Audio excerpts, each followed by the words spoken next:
Hi, everybody. Welcome. It's EdTech Chat and Chew, special edition number 52, the food edition. And you can see we do have a couple of extra awesome people hanging out with us today. So, Michael, why don't you introduce your buddy? So this is little Michael. This is Michael Soskel Jr. Hello. And he's here to talk about our cookie tasting. Yes, and then we always have my buddy Micah. Hi, guys. And this is Little Smoke. Hi. Hey, Smoke. He will also be the official taste tester on this it. And you have to admit, you were kind of eyeing those when they came in the mail last week, and he goes, when do we get to open them? Yeah, I didn't even open the boxes until last night when we actually did our taste testing because I didn't want to be tempted. Exactly. And Karen Balbier is driving. She had to go pick her cookies up, so she'll be joining us here in just a couple of minutes. So, little Michael. All right, so you tried the Snickerdoodles and you tried the Mrs. Smoke cookies. Tell me what you thought of the Snickerdoodles first. They were a little bit harder. A little harder? Did you like the taste? Did they taste good? Yeah. Yeah, they were good, right? Yeah, they were hard, but that was pretty much it. Had a little bit of snap to them. Yeah. Yeah. A little bit. So out of those two, which ones? Out of those two, which ones were your favorite? Probably Mrs. Smoke. Mrs. Smoke's chocolate chip cookies. Okay. Okay, but Go ahead. Okay. Yep. Go ahead. do we ask if it's the Soskel versus the Smoke cookie yet? Let's hold off on that one. Okay. All right, Paul, you've got to try them here. Let's try it with the Snickerdoodles. Okay. Okay. No. He has to pick the right one out of the bag. Okay. All right. Or hard. They're hard, but they're delicious, aren't they? Pretty good. Pretty good. Okay, Micah, you got to try one. That's a cinnamon. What was hard for me when I was taste testing, I got to admit, is, I really wanted to dunk the cookies in the milk, but I also knew that, that might take away from the taste. So I had to first taste them without the milk, just. Okay, those are pretty tasty. I like the cinnamon. Lots of cinnamon, lots of goodness. Okay. I'm gonna say that probably better. Oh, he's going to keep going at it. All right. Yeah. Well, duh. And do we wait for Karen before we go to the next level? Oh, no, go ahead. You can, yeah, Okay. pretty much. All right, so these are the sauce cookies. And Michael, you helped make these, right? No, Michael did. My daughter did, yeah. They smell pretty amazing. Smell those. Yeah, chocolate. Okay, he's excited already. All right. You got to put that one down. You got to get a clean taste, bud. I need water. Here. So, when I was first going to make cookies, I was just going to make regular chocolate chip cookies. But then when it became a competition, and I knew that that Diane, you'd be sending your chocolate chip cookies, I knew that I had to up my game. I knew that I had to bring it because I knew that the regular chocolate chip cookies wouldn't stand up. So. All righty, here we go. Those are pretty good, Mike. Pretty tasty. Mm-hmm. Mm-hmm. I'm giving it a solid A. Mm-hmm. Mm-hmm. What do you think, Paul? Peanut butter, yes. I like the balance. Yes, eat the whole thing until he makes your solid decision. That's fine. So yeah, I'm dying to tell you what our opinions were because Lori and Abby both gave us their opinions also. Okay. But okay, Michael, between all three cookies, which one was your favorite? Probably yours or Mrs. Smoke. Right. So Michael told us it was a solid tie yesterday. Solid tie. He ripped out and wouldn't, but he said solid tie. Me personally, I chose your cookies. Yeah. But I will say I think that mine were just overcooked a little bit. I think I left them in the oven a little bit too long. I think they dried out a little bit. I'm just saying. And what did Abby say? Abby liked yours better. Mm-hmm. Also, for the same reason, thought that mine were a little dry. But Lori chose mine. Okay. Solid choice. Mm-hmm. Could have been the fact that he made our pumpkin cheesecake. Just might put that out there. That was pretty spectacular. I'd put that up against anything. That was amazing. That's the part I really wanted to taste. Unfortunately, it doesn't chip as well as the cookies. But. Mine, those, or the Snickerdoodles. He's going with you, Mike. Oh, hey, all right. Score one for the Soskel team. I got your back. Don't worry, Paul. It's all good. That's peanut butter. So you like I said, when I saw those come in, I was like, oh, those are going to be a hot competition. So one smoke, one Soskel. I think we'll need Kimberly's vote. Well, Kimberly's vote will be Kimberly and Karen. Okay. It's all good. So while we're waiting for her to pop in, Yeah. oh, you know, Let's talk about, I mean, since we're on the topic of food and tasting cookies is great. So I couldn't help but think about ways that we could tie food and cooking into like STEM projects, or STEAM projects going forward, now that I'm teaching science or whatever. And one of the ways that I was thinking, as I was baking, my wife has gotten very much into making her own yeast and then using that to make bread lately, to bake bread. And that's such an incredible chemical process that the yeast goes through, the reaction in order to make the bread rise, that I thought like, wow, that would be an awesome thing to bring into a classroom, to have kids bake bread from scratch using yeast that rises and learn about the chemical process through that. So that was kind of one idea that I had. And that sparks my imagination just a little bit. So the King Arthur Flour Company, which is in Vermont, I want to say is where they are. Schools can request for the King Arthur people to come to your school, and they will teach the children how to bake bread.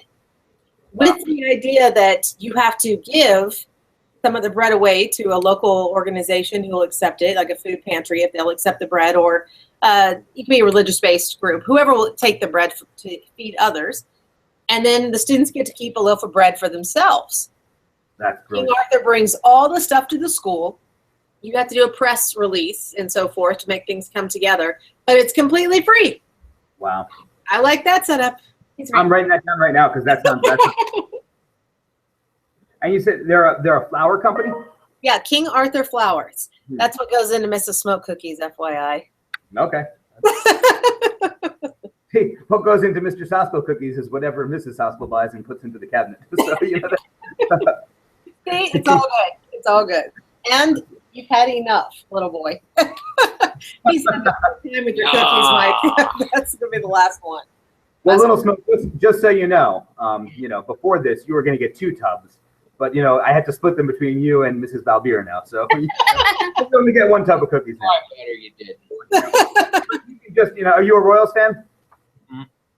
Yes. Right. So there you go. That's why you get to enjoy these cookies, because I suffer as a Mets fan, through the shame that happened during the World Series, and Michael too, no, he's wearing his Giant shirt now, but big Mets fan here. Well, to be honest, when I saw that the Royals were going to win, I said, oh, I can't just take the cookies and not do something in return. So that's the reason why we had to kick it up a notch. See, you're too nice, because, had the roles been reversed, I would have just happily accepted your cookies. No. Too funny. All right, Micah, what would you do about bringing food into school? Well, the first thing that came to my mind was your pie lesson from last year, Mike. Oh, yeah. Yeah. That's always genius. And then I'd be curious to set up some sort of experiment. I don't know how scientific it would be, but the age-old argument, do we follow the recipe exactly, or do we cook like grandma cooks, a pinch of this, pinch of that? It'd be interesting to have the kids make the recipe 2 ways and see how it turns out. Most definitely.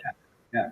So for those that don't know, the pie lesson for Pi Day, what we used to do when I was teaching math, and as a curriculum coach the last couple of years, I helped other classes work on this. What we would do is do something like figure out how much surface area a can of whipped cream would cover, and then bring in as many pies as we could get our hands on for Pi Day, and then figure out the area of those pies and how many cans of whipped cream we would need, and then based on what the kids' mathematical figuring, we would then test their hypothesis by spraying the whipped cream on the pies before we ate them, to see how many pies there. And also we would while we were measuring those pies, we did a global collaboration where students from all over the world were measuring circles and plotting it into a spreadsheet so that we could figure out exactly what pi is, that ratio between the the circumference and the diameter of a circle. Genius project. That was, so I have to find some way to get science in there this year before Pi Day comes. Well, what I've seen also at the teaching channel, there's a video where one of these science teachers, I want to say it was a physical science 7th grade class, but basically they brought in all kinds of food and the students had to build motion vehicles out of the food. Oh, that's cool. Yeah. So and vegetables mostly. Yeah, so speaking of building things out of food, you guys had a great graham cracker house project that you used to do, right? Oh, yes. Okay, so in second grade, when I taught second grade, we studied different types of communities and what made a community function. And it was around Christmas time, and we'd always built gingerbread houses, but I wanted it to be more, I guess the best word is educational. And so we had the children think about the most important parts of our community here in Andover, and they designed that building using graham cracker and gingerbread materials. And so we had a whole Andover miniature in graham crackers. Yeah, that's why. I mean, that's fantastic. And I remember trying to get support for us to do the same thing here, but it just never, the timing never worked. But that was an amazing project. That was great. It was fun. Well, we just announced or decided today that we're going to launch it again this year. Yes. Oh. Yes, and we're going to open it. It's been second grade because that's the world I lived in, but we're going to go ahead and open up kindergarten through second. Wow, cool. That's cool. I'll have to spread that around to my teachers. I think that's a great idea. And I'm just thinking now, as we're talking, how can I, because one of the things that's embedded into our science and technology and engineering standards now is that design process. How kids can, through trial and error, design things and then test out their theories and see, when it collapses, where they went wrong or whatever. And I think, building with graham crackers would be a great way for kids to test out, just simple structural engineering. Maybe, how can you use graham crackers to span, between a couple of books? How can you build a bridge that's strong enough with graham crackers? Great idea. Yeah, I mean, just off the top of my head, spinning these ideas, I think, anytime you bring food in, kids are excited. I mean, just look how excited we are to talk about cookies. So. Yeah. Most definitely. And, you've already got this piece going on with your I say it wrong, Global Garden Project. I want to say golden. Every time I want to say golden. And it is a golden project. I will say that. Yeah. And are the students already asking questions about the different kinds of things that are grown in different regions? Yeah, so last year it started with our kindergarten teacher, Liz Conklin, who there was a contest called the Carton to Garden contest, where the company that makes our milk cartons sponsored for a $2,500 grant for a school that would take those cartons and turn them into some kind of STEM garden project, where they would build a garden out of the cartons. And she took those, and every student in the school started growing vegetables. You can go back to that. Oh. Yeah. So every school in the class started planting seeds in the cartons, and then they turned them into this giant globe with all kinds of neat stuff to symbolize how important food was to the world. And then they took them and they planted them in a garden that was created across the street at the church, where we grew produce for the local food pantry. So we wanted to expand that project and bring in a global collaboration element to it. And so what we did this year is we connected with, it's like 12 or 13 different schools from, I think, 8 or 10 different countries around the world, where every school is using their garden for social good in some way to benefit their community. And what we've been doing, we donated our food that we grew last year to the food pantry when we harvested it. But right now what we're looking at is to have scientific gardens also, in addition to the ones we have across the street, where we're going to be able to test out some different techniques to see if we can get the food to grow better. So maybe we use different kind of fertilizer, or we use different kind of soil. And what students are starting to really explore and talk about now, and as a matter of fact, I have our kitchen staff coming in to talk to the kids tomorrow about it, is how we can compost our food waste, make our soil better. So that we can get rid of some of the food waste that's coming out of the cafeteria as part of our recycling and reusing program, to then actually grow better vegetables for our food pantry. So that's where we're headed now. And we've had some great calls. I believe one of your former students out there in Andover, Mr. White, was it Connor White? Yeah. Yeah, so he's now a horticultural student at KSU, and he Skyped in with us to teach us about composting for a half hour, and we recorded that and passed it on to all of the different 13 schools that are participating. So yeah, it's been a great project so far. We're looking forward to seeing where it goes. Beautiful. Hi, Karen. Hi, Kim. Hey, Karen. Hey, Kim. Hey guys. Hi. Okay, so Sorry, we give them. bring your chat. Mike, why don't you give her the update on the stats? Okay, so right now it is basically a dead heat between Miss Cookies and my cookies. So we need a breaking vote here. I'm sure it's going to be between yours and not mine, but hey, I normally make it out of a box. We did something special this time. Yours were spectacular. They were fantastic, Karen. Hey, we did. Cheers. Cheers. We like Have them. yours. Yeah, it's good. Cheers. Well, Wait, don't tell me who's cooking for who's though. Oh, my husband ate them though, so they couldn't have been too bad. But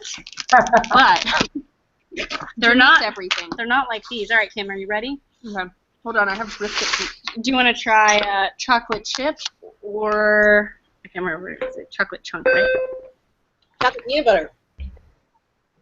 Chocolate peanut butter. Okay, so this is. You said you didn't want. Oh, to I know. don't want to know. Okay.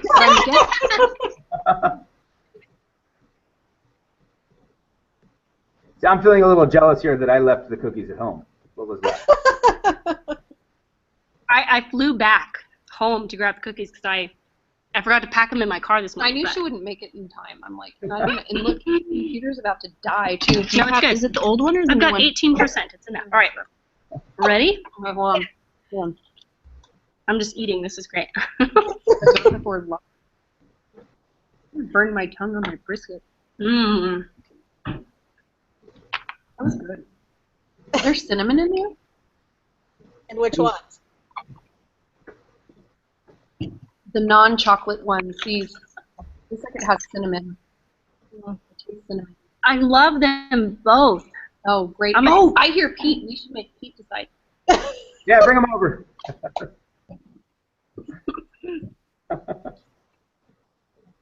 Attention, Bill. So I have to say, Karen, I'm digging these. They're pretty good too. Yeah, I love the snickerdoodles. You added more. Was it more? They really had a nice spice to them that most snickerdoodles don't have. And was that That's because that's because the kids were helping, and it needed more cinnamon because those are the kids. Yeah. So they rolled those things in some cinnamon. I'm just telling you, but that's Ethan's favorite. He loves cinnamon and sugar, so Yeah, I decided with it. that was a good call. Nice job, Ethan, because I really liked it. They were better than your normal snickerdoodle. Agreed. Agreed. Okay, well, good, because I'm sure the second time around it'll be a little bit better. I may have to ship them then. I learned a little more about packing cookies from you guys. Well, I can't take any credit for that because I had no idea, and I was like, Lori, You guys- what do you do here? I got to get cookies from Texas. The expert we found one. Pete! Miss Pete. Hi. How's it going? It's going. You got to be the Only sweet boat, buddy. You can have more than two. All right, so There's a chocolate chip. chocolate chip. I still can't decide. Very I'm good. eating them both. All right. Chocolate peanut butter. Vote. I'm gonna vote. She's so good. She loves them. Say. I'm gonna see. I like this one. I like them both. You know, I'm like eating them both. I'm like, these are both. My God. I need like I'm something thinking- to cleanse my palate though. I know, right? I go buy the milk. I didn't bring milk for you, but cafeteria. I'm not so far away. Okay, so what do you think, friends? Okay. Okay, wait. I'm so bad because I'm. It's so hard for me to make a Karen choice. can't be mean. It's not mean. I like them both, but I'm gonna vote for the That's what I'm voting for the too. chocolatey. Oh, wow. Yeah, I'm sorry. They're both I'm delicious. sorry, Michael. I know No. the other one was. No, it's Michael. That's it. I don't believe it. I like. Does this one have cinnamon? Does this one have cinnamon, Miss Smoke? Oh, has Mexican vanilla. This I like is them good. both. It's just Okay, they're both good. I Michael, good job. You beat Miss Smoke. That's a big deal. I can't believe it. I'm flabbergasted, and I don't even agree. I thought Diane's were better, but So now Diane's are even. great. Now Peanut even butter. the Royals go in my camp, and you get the cookies, buddy. I would so totally trade and give you the cookies and take a Mets World Series. Maybe next year we'll see. Well, I'm That's just gonna have to amazing. say it's these chips though, because like Mhm. that's Mhm. what. Yeah, Both of these For those two. totally Lori's recipe, I gotta say. But you know, Yeah, little smoke went for these two. He's like, Mom, I can get your cookies any day. These peanut butter things are awesome. Yeah. They're amazing. But Miss Smoke, I've never eaten one of your cookies, so No, these are great. they're awesome. Oh, I'm glad you like them, friend. Oh, goodness. Well, I think that is why we're going to have to wrap up the day on this call, friends. Before we go, I think, Diane, did you get an email from Microsoft today? I did get an email from Microsoft today. I think congratulations are in order. Why don't you share a little bit about that? I've been chosen as one of the Microsoft Innovative Educators for this year. You beat up there. Yay! That's like, Congrats! you know, it's a good, you know, your cookies didn't win, but They did win. They're still winners. They're still But- good. I'm still eating yours. Yeah. I mean, they're huge. So yes, it's a win-win for everyone. All right, everyone. Congrats, my friend. Thank you. I think Diane, but yeah, thank you all. And I didn't pay you any money for that or whatever. That was all real, right? You know, I'm still shocked. I can't believe that that they beat Diane's cookies. But I thought it was so cute that Kimberly thought that that they were for sure they had to be, you I know, know. made by. It's Miss because you Smoke. don't understand. This has been years of programming that, you know, everyone always talks about Smoke's cookies and I know, and you know, there's you speculation, bring so I can't- she brings I- them to I- I Podstock. haven't- and I honestly didn't even think mine were as good. But anyway, all right. I'll talk to you guys all. They both are. See you later. Bye.